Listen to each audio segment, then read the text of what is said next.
Hello everyone. आज देखिए हम सॉल्व करेंगे class 10th math exercise 8.1 question number 7। देखिए क्वेश्चन नंबर 7 क्या कह रहा है, if cot theta equal to 7/8 evaluate first 1 plus sine theta 1 minus sine theta upon 1 plus cos theta 1 minus sine theta. Right, तो देखो इसको सॉल्व करने के लिए हम क्या करेंगे, हमने ऑलरेडी बेसिक में डिस्कशन कर रखा है कि आपको 6 जो ट्रिग्नोमेट्री रेशियो हैं वो आपको लर्न होने चाहिए। राइट, अब देखिए ये दिया हुआ है कॉट थीटा, तो इस कॉट थीटा के बेस पे हम राइट एंगल ट्रायंगल बना लेंगे। राइट, और राइट एंगल ट्रायंगल बनाने के बाद इसमें जो दो वैल्यू दी हुई है उन दो वैल्यू को हम साइड्स में लिख लेंगे। ठीक है, अब उसके बाद बचता आपका वन साइड, उस वन साइड को आप क्या करोगे, बाय पाइथागोरस थ्योरम फाइंड कर लेंगे। देखिए राइट एंगल ट्रायंगल बनाते हैं, ये हो गया आपका राइट एंगल ट्रायंगल। राइट, ये 90 डिग्री। ठीक है, अब देखो कॉट थीटा दे रखा है। ठीक है, तो कॉट थीटा है ये किसका अपोजिट होता है, आपका टेन का। ठीक है, तो अब टेन का जो अपोजिट है अब हम उसको देखिए लिखते हैं। राइट, 6 होते हैं बेसिकली, तो लेकिन यहाँ पे यूज़ है हमारे कॉट थीटा, तो हम उसी को डिस्कस करेंगे, बाकी बेसिक में हमने बता रखा है। ठीक, तो देखो चूंकि tan थीटा इक्वल टू क्या होता है आपका परपेंडिकुलर अपॉन बेस, तो कॉट क्या हो जाएगा इसका just opposite, cot theta equal to क्या हो जाएगा b अपॉन p। राइट, अब देखिए ये होता है आपका हाइपोटेनस, ये बेस और ये परपेंडिकुलर, ये एक्यूट एंगल यानी न्यून कोण। ठीक है, अब देखिए अब क्या करेंगे, जो वैल्यू हमारा दिया हुआ है उसको हम कंपेयर कर लेते हैं। ठीक, चलिए सोल्यूशन करते हैं अब इसका सोल्यूशन। राइट, सोल्यूशन में देखो आप क्या दे रखा है, चूंकि cot theta equal to 3/8 sorry 7/8। ठीक है, तो देखिए 7 क्या हो जाएगा आपका बेस और 8 क्या हो जाएगा आपका परपेंडिकुलर। ठीक है, तो अभी लिखते हैं हम यहाँ पे जो हमारे पास ट्रायंगल है यानी जो हमने बना रखा है, बेस के जगह पे आप लिख दो क्या 7। ठीक है, 7 ये हो गया 7, क्योंकि देखिए सेंटीमीटर में नहीं दिया हुआ है कोई वैल्यू, तो हम केवल 7 लिखते हैं। ठीक, और ये आपका 8। अब हाइपोटेनस आपको फाइंड करना है, यानी कर्ण आपको फाइंड करना है। ठीक है, अब देखिए बाय पाइथागोरस थ्योरम। ठीक है, बाय पाइथागोरस थ्योरम क्या कहता है Pythagoras theorem, H square equal to B square plus P square. ठीक है, मींस आपका हाइपोटेनस जो कि फाइंड H करना है, बी की वैल्यू आपको फाइंड करना है। कितना दे रखा ये है आपका, बेस कितना दे रखा है 7, 7 हम का इसको स्क्वायर लिखते हैं 7 का स्क्वायर प्लस 8 का स्क्वायर। ठीक है, हो जाएगा अब यहाँ आपका पे करो, 8 ये का देखिए स्क्वायर, कितना 7 हो का जाएगा स्क्वायर आपका हो जाएगा आपका कितना प्लस 49 64। और ये 64। ठीक है, तो ये आप ऐड करोगे तो आ जाएगा, ऐड कर दो 1, कितना आ जाएगा 113, 113 हो गया, पे रूट में हो और जाता क्योंकि है आपका। 113 ठीक है, किसी का तो ये आ गया आपका रूट नहीं होता है, तो आप इसको एज इट इज छोड़ दो। ठीक है, अब देखो अब हमने क्या फाइंड कर लिया हाइपोटेनस। ठीक है, √113।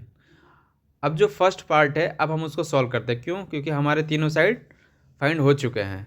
ठीक है, देखिए फर्स्ट पार्ट क्या कह रहा है फाइंड करने को, इसको इरेज कर देते हैं, थोड़ा स्पेस का हमें मिल जाएगा। ठीक है, देखिए ये फर्स्ट है 1 plus sine theta 1 minus second bracket में sine theta upon first bracket में 1 प्लस कॉस थीटा और 1 माइनस कॉस थीटा। ठीक है, अब देखो यहाँ पे अब क्या करोगे, यह अगर आपने ये लिख लिया तो यहाँ से देखिए दो मेथड है आपको सॉल्व करने के लिए। फर्स्ट तो ये है कि देखिए हमें तीनों साइड मिल गया है, अब हम वैल्यू को इसमें क्या करेंगे पुट कर देंगे। ठीक है, लेकिन एक और मेथड है जो कि फॉर्मूला यूज़ करके है। अब वो फॉर्मूला यूज़ करने के लिए हम क्या करेंगे, अब देख रहे हो 1 प्लस साइन थीटा है, 1 माइनस साइन थीटा है। आपने एक फार्मूला पढ़ा होगा कि A square minus B square equal to क्या होता है, फर्स्ट ब्रैकेट में ए प्लस बी, सेकेंड में ए माइनस बी। तो अगर उससे आप ये कंपेयर करोगे तो आपको एज इट इज़ वो दिख जाएगा कि ये इसी बेस पे है आपका, ठीक है। तो हम इसी फार्मूला को यूज़ करके करेंगे। आप अगर उससे करना चाहते हो तो आप उससे कर सकते हो, उससे भी आंसर आपका सेम आएगा, ठीक है। चलिए देखिए क्या है फार्मूला, ए स्क्वायर, चूँकि A square minus B square equal to A plus B, first bracket में, सेकेंड में होता है ए माइनस बी, राइट। अब यहाँ पे देखो, आप इससे अगर कंपेयर करो तो वो आपको दिख जाएगा कि एज इट इज़ है बस, ठीक है। इससे मैच कर रहा है आपके इस फार्मूले से। तो 1 प्लस साइन थीटा देखो तो फर्स्ट ब्रैकेट में ए प्लस बी, दूसरे में है ए माइनस बी, तो आप यहाँ नीचे देखो सेकंड ब्रैकेट में क्या दे रखा है आपका, ए माइनस बी है सेकंड ब्रैकेट में। तो हमारे पास जो क्वेश्चन है वो क्या दे रखा है, 1 माइनस साइन थीटा, ठीक है। देखिए कंपेयर करेंगे आपको एज इट इज़ ये मिल जाएगा। तो अब इसी फार्मूले को यूज़ करके हम इसको देखिए सॉल्व करेंगे, राइट। देखिए क्या हो जाएगा आपका, ए प्लस बी यानी कि ए स्क्वायर मतलब 1 का स्क्वायर, और माइनस बी यानी साइन स्क्वायर थीटा, ठीक है। अब उसके बाद A1 minus cos square theta, ठीक। अब इसको देखो आप क्या करोगे, अभी आप देखो एक चीज़ और, थोड़ा सा चीज़ें देख लो, बेसिक सी चीज़ें हैं। देखिए बी स्क्वायर था आपका, ठीक है, बी स्क्वायर था। तो बी स्क्वायर का मतलब देखिए क्या होता है कि हमारे पास बी की जगह वैल्यू कितना है, साइन थीटा है ना। तो साइन थीटा है तो साइन थीटा का होल स्क्वायर लिखोगे, राइट, ठीक है। बट अब यहाँ पे क्या करोगे, कुछ लोग क्या करते हैं कि साइन थीटा का होल स्क्वायर लिख देते हैं, ठीक है। ये टोटली क्या आपका गलत है, रॉन्ग है। आप ऐसे नहीं लिख सकते, यानी कभी थीटा का स्क्वायर नहीं होता है, यानी एंगल का कभी स्क्वायर नहीं होता। तो इसलिए हो जाएगा ये साइन स्क्वायर थीटा, अंडरस्टैंड। चलिए अब आगे देखते हैं।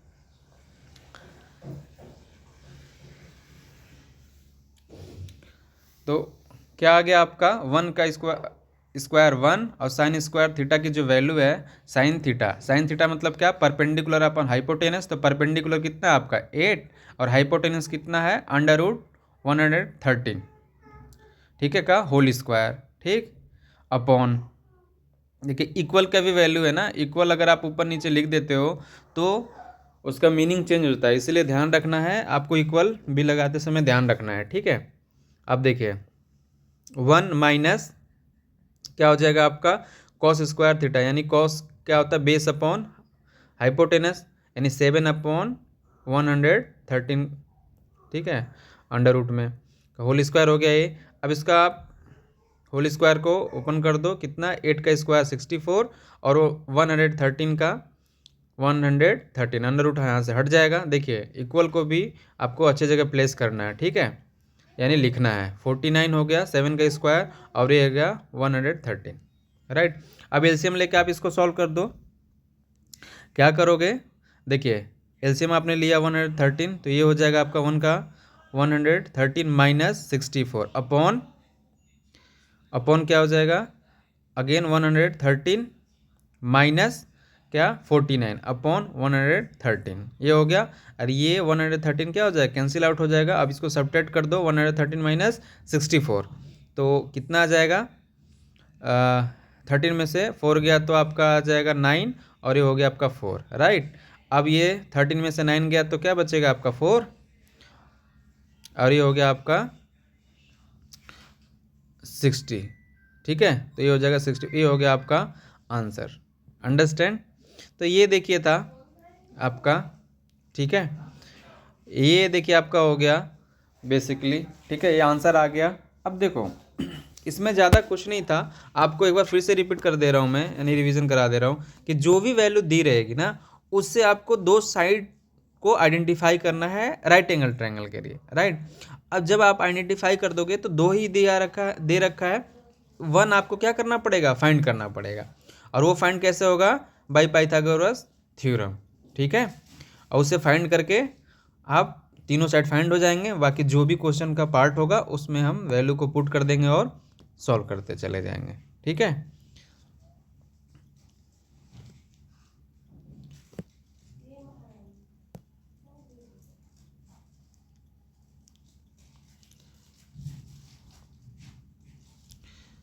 तो ये फर्स्ट पार्ट का देखिए आंसर आपका आ गया है। ठीक है। अब हम करेंगे सेकंड पार्ट। ठीक है। अब सेकंड पार्ट देखिए करते, सेकंड पार्ट देखिए क्या बोल रहा है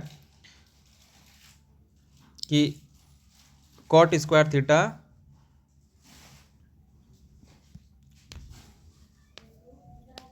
देखिए हम सेकंड पार्ट अब करेंगे। क्या कह रहा है कि कॉट स्क्वायर थीटा, ठीक है, ये छोटा सा है, ज़्यादा नहीं है ये। कॉट स्क्वायर थीटा, कॉट की वैल्यू क्या होती है आपकी बेस अपॉन परपेंडिकुलर, अभी जस्ट लिखा था, अभी जब स्टार्टिंग किया था ये क्वेश्चन। ठीक है। तो वहाँ से आप देख लो बी अपॉन पी।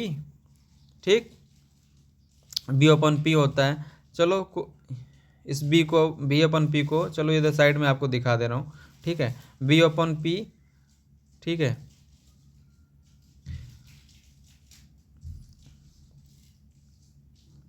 देखिए कॉस कॉट थीटा बराबर क्या होता है बी अपॉन पी।